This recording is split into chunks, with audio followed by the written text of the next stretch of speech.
They always said my brother Mason had a brighter future. Even when we were kids, the difference was clear. He was the one in the spotlight, top of the class, the star soccer player, the charming kid with perfect teeth and a sharp tongue. Me? I was the quiet one. The kid who liked to tinker with toy cars, pull apart old radios, grease my hands just to see how engines breathed. School bored me. But machines? Machines made sense. Still, it never seemed like enough for my parents. "You've got to be more like Mason," Dad would say after every report card. "Look at him. He's going places." So Mason became their pride. I became their project. Fast forward 10 years, I became a certified mechanic. Opened a modest auto shop with my best friend. Built it from scratch. Long hours. Dirty work. But it was honest. And slowly, it started paying off. I wasn't rich, but I was comfortable. I saved diligently. Even set aside money to help my family when they needed it. And boy, did they need it, especially Mason. He studied business. Took out student loans. Jumped job to job. Always had some startup that didn't survive 6 months. But somehow, he always had a fresh iPhone, new shoes, and an ego so inflated it could float over the city. When he got engaged to Eliza, a social media influencer from an upper-crust family, things shifted again. Not for the better. Suddenly, my family wasn't just proud of Mason, they were blinded. My parents called her a blessing. Eliza's parents, on the other hand, seemed more skeptical. Of us. I saw the way her father glanced at me when we met, like I'd tracked oil into their spotless marble-floored mansion just by existing. And Mason? Instead of defending me, he leaned into their world like he'd always belonged there. I didn't realize how deep it had gotten until that dinner party. Eliza's family invited all of us over for dinner, parents, siblings, close friends. A formal engagement announcement, they called it. I almost declined, but Mom insisted. Eliza's father is traditional. He wants to meet the entire family, she said. Fine, I agreed. I dressed in my best dark shirt, polished boots, even a blazer. My hands were clean for once, nails scrubbed. But I still felt like an outsider the moment I stepped into their grand living room. Mason spotted me and smirked. "Peter. Look at you, cleaned up and everything. Thought you only owned oil-stained tees." Eliza giggled. Her friends laughed politely. I let it slide. Smile tight, voice even. Even mechanics own soap, Mason. He waved me over to the drinks table. "Come meet Eliza's cousin. He owns a tech startup. Maybe you two can compare wrenches." Everyone chuckled. I laughed too. Just enough to keep things light. Dinner began. The conversation swirled around real estate, stocks, vacations in Santorini, and which private school Eliza's niece might attend. I sipped my wine, quiet. Observing. Then her father turned to me. "So, Peter. What do you do?" "I run an auto repair shop," I said proudly. "Own it with my partner. We service high-performance vehicles. Mostly local, but we've built a good name." There was a pause. The kind where people try not to look condescending. Then Mason jumped in. "He fixes cars, Dad," he said with a grin. "Peter's always had a thing for engines. Never quite got the hang of books, but hey, he makes decent money." I clenched my fork. Eliza's mother smiled, too polished. "That's admirable. Working with your hands is becoming rare these days." "Yeah," Mason added, chuckling, "Peter's hands are probably the reason we had to keep replacing doorknobs as kids. He'd take apart everything. Never quite put them back right." Another ripple of laughter. "I think it's incredible you stuck with it," Eliza chimed in. "But I imagine it's hard sometimes, no? Dealing with all kinds of people." Mason smirked. You mean customers screaming over oil leaks? Pete's good at calming them down. He's always had patience. I should have left. Instead, I sat through the humiliation. Because no matter how far I'd come, Mason still saw me as the grease-stained kid from the garage. And now he had an audience who lapped it up. After dessert, I slipped outside for air. Adrian, my business partner, texted me. Got the client deposit. 30 grand came through. We're clear to expand the shop next quarter. That money had been earmarked for Mason's wedding and his dream car I promised to help with. A promise made before tonight. I looked back at the house, the laughter, the fake smiles, my brother basking in attention built on throwing me under the bus. Then I made a decision. I opened my banking app. And transferred every penny of the money I'd saved for Mason back into my expansion fund. Then I blocked his number. Family or not, there's only so many times you let someone spit on you before you start wiping it off and walking away. I didn't hear from Mason for 3 days after the dinner. Then, like clockwork, he called me at 10:27 a.m. on a Thursday, the exact time his bank transfer was supposed to come through. He didn't know I had pulled it all back. At first, it was a text. Mason, hey, let me know when the transfer hits. I need to finalize the car booking. I left it unread. An hour later, another one came in. Mason, bro. Another 2 hours. Mason, you alive? Car place is hounding me. I told them my brother was paying today. Then a call. I didn't answer. Finally. He came to the shop. I was under the hood of a Chevy Camaro, grease on my forearms, heat rising from the engine. The sound of tires crunching on gravel didn't surprise me. But the angry slam of a car door. That was Mason. Peter, he barked, walking past the waiting room like he owned the place. What the hell is going on? I stood upright, wiped my hands with a rag. Busy day, Mason. The transfer, he said. It didn't come through. Did you mess up the bank details? No. Then where is it? I canceled it. He blinked. What? I said I canceled it. He laughed in disbelief. You can't be serious. The wedding's in 2 months. Eliza and I already planned everything around it. And the car? I already committed. What do you mean, canceled it? I looked him in the eye. I changed my mind. I'm putting it into the shop. Expanding. Hiring 2 new mechanics. We've got growth coming. I can't fund your life at the expense of mine anymore. He stared like I'd slapped him. You told me, he seethed, you promised you'd help me with this. And I was going to, I said, calmly. Until I realized all you ever do is use me and mock me in the same breath. You needed my help, and the way you repaid me was by making me a punchline in front of people who think oil stains equal poverty. He scoffed. You're taking a stupid dinner conversation personally. No, Mason, I snapped, I'm taking a lifetime of being your backup plan personally. The only time you reach out to me is when you want something. And when you're done, I go back to being the family embarrassment. He crossed his arms. You think I don't respect you? I know you don't. He paced, angry. Do you have any idea what this makes me look like? I told Eliza I had this covered. That's not my problem, I replied. You should have told her the truth. That the mechanic brother you ridicule was footing the bill. He looked at me like I'd betrayed him. But I wasn't sorry. I've been your safety net long enough. I said. It's not my job to save you from your own lies. That night, the family group chat lit up like a Christmas tree.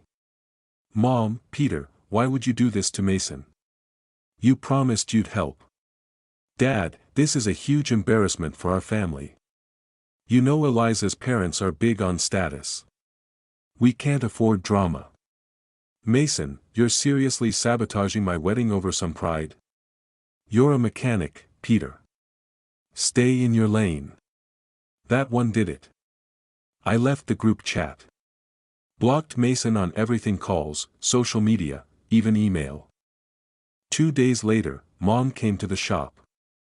She stood at the doorway, looking like she'd just walked out of church and into a garage for the first time in her life. The smell of oil and gasoline made her wrinkle her nose. "Can we talk?" she asked. I nodded. We stepped outside. "You're being too harsh," she said. "Mason's under pressure. The wedding is expensive. Eliza's parents expect certain standards." "And what about me?" I asked. "What do I get after years of bailing him out?" She sighed. "You know he struggles." "No, he doesn't. He manipulates. He spends. And when the money runs out, he guilt trips. You let him." Mom looked offended. "That's not fair." "What's not fair is always being the backup son. The one you call when things go wrong but never praise when things go right. I built a life here. You've never once asked how my business is doing. But the moment Mason has a wedding crisis, you all show up like I owe you something." She looked like she wanted to cry. "I raised you better than this, Peter." "No," I said, voice even, "you raised me to tolerate disrespect from people who claimed to love me." She didn't speak again. Just turned around and left. And for the first time in years, I didn't feel guilty about it. It started with whispers. A week after the confrontation, I heard through my cousin Jenna, who has the family gossip gene, that the wedding planning had hit a small hiccup. Apparently, Mason told Eliza's parents that the car and honeymoon expenses were taken care of by a business investor, she said over the phone. I laughed. "Let me guess, that investor was me." Bingo. But now the vendors are chasing down payments, and Eliza's dad is asking to meet this mystery investor. "Let me know how that turns out," I replied dryly. A few days later, I got a message from a number I didn't recognize. "Eliza, hey Peter. I know we haven't talked directly much, but I was wondering if you had time to chat sometime this week. It's about Mason." I didn't respond. The next morning, she showed up at my shop. She was dressed down, no filters, no entourage, just her and her confusion. I met her outside and kept the conversation short. "Hi," she said nervously. I didn't know where else to go. I didn't invite her in." "I don't think we have much to talk about," I said flatly. "Please," she said. "I just need the truth." I crossed my arms. "About what?" She hesitated. "Did you actually agree to fund Mason's wedding and the car?" I shrugged. "Once. But that was before your fiance thought it was funny to belittle me in front of your entire family." She looked guilty. "I didn't laugh at you. I didn't realize." "Doesn't matter," I cut in. "Mason lied. Again. And instead of owning it, he dragged me into more of his mess." Eliza went quiet. "I asked him straight out," she said after a moment. "He swore the money was coming from an investor. Then I found out it was from you. Then I found out it wasn't." I could see the cracks now, the doubt in her eyes, the embarrassment. "Why would he do this?" she asked softly. I shook my head. "Because Mason's never learned consequences. He just spins stories, and someone else always catches the fallout." She left quietly, and I knew one thing for certain: the fairy tale was crumbling. By the end of the month, Mason's credit card was maxed out. The deposits to the luxury venue bounced. The company for the custom-designed wedding car pulled out. Eliza's father? Furious. I didn't reach out. But my family did. This time, it wasn't polite.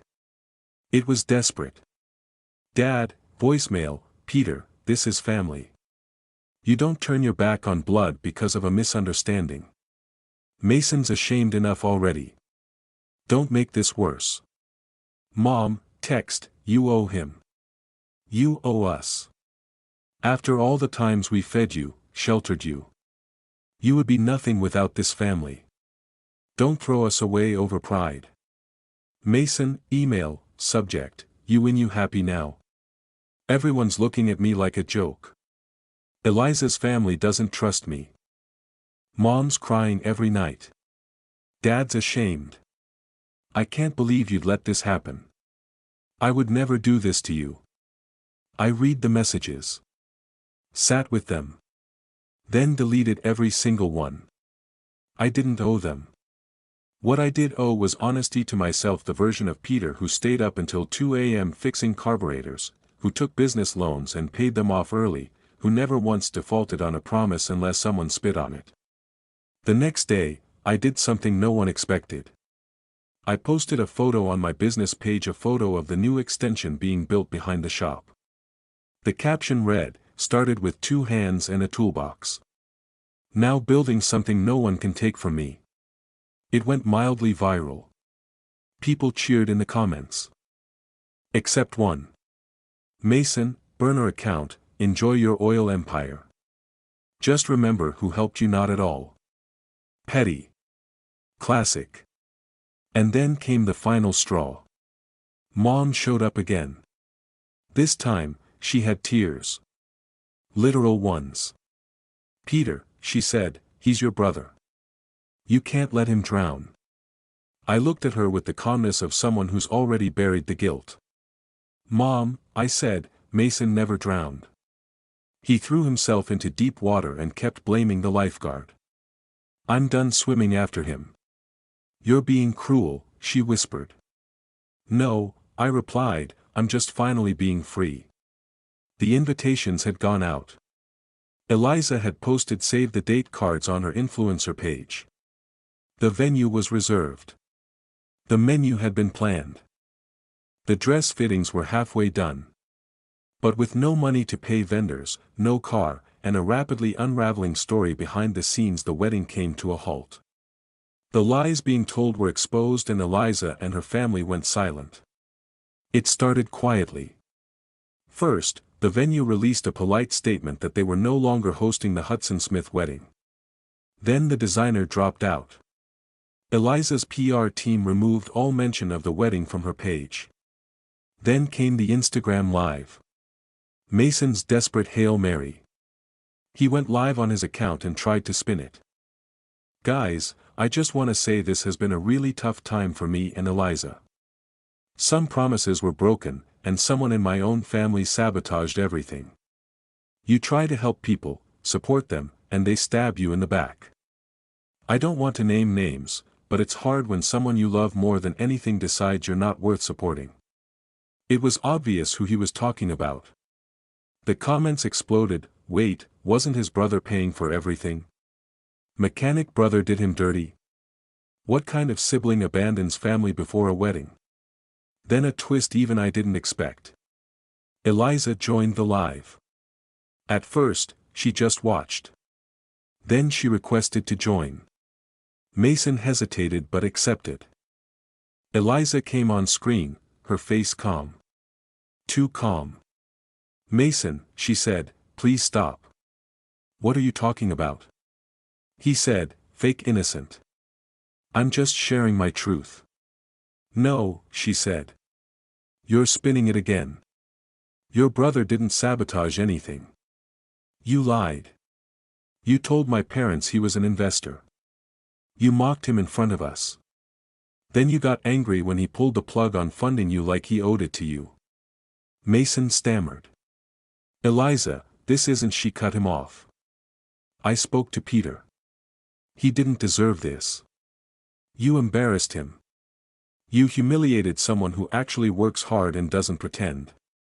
I'm calling off the wedding." Gasps filled the live chat. "Eliza, please," Mason whispered. "We can talk about this," but she'd already left the stream. And just like that it was over.